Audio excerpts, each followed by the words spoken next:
In this section on implementing the new way, we will cover the two critical steps, piloting and implementation. A pilot is a must. It is critical because an idea that sounds wonderful in the room or on paper never quite turns out the same way in reality, does it? Piloting saves time, money, and frustration by eliminating failed ideas before they are implemented on a large scale.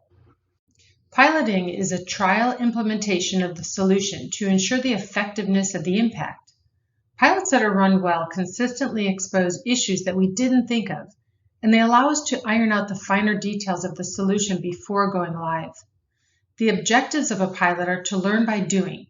We test a portion of the solution or we test the whole solution in a smaller controlled area. We gather results and then make improvements as needed. A good pilot will also help to gain buy-in and commitment from stakeholders. By the time we've completed our pilot, we'll be confidently ready for a full-scale implementation. Careful planning and management of the pilot is just as important as managing the full implementation. A successful pilot, one that examines different conditions under which the process operates, is a huge advantage in achieving your goal. The piloting strategy defines your approach to scaling down the solution for the test phase. Common piloting strategies can include a specific geographic area, a limited time frame like week, month, or hour, a limited type of product or customer, a specific segment of the organization, and selected individuals within a work group. Assess results and lessons learned. Was the goal met or in range? Was efficiency and ROI acceptable? Is solution sustainable? Were risks manageable?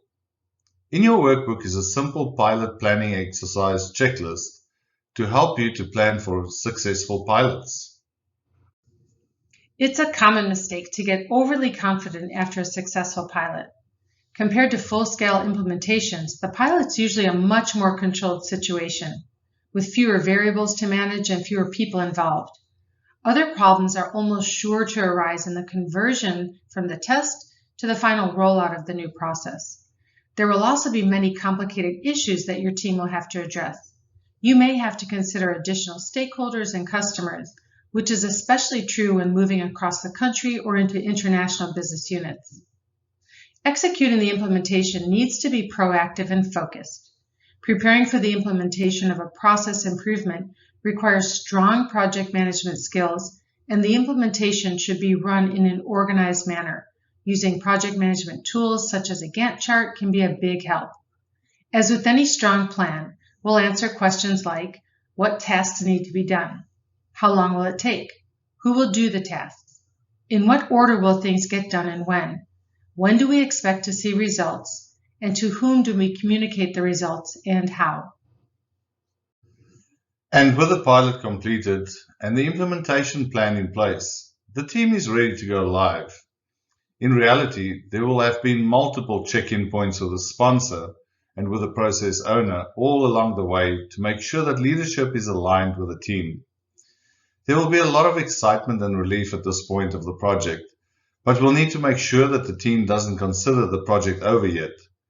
There is still more work to be done to close this phase before we move to the final step of control.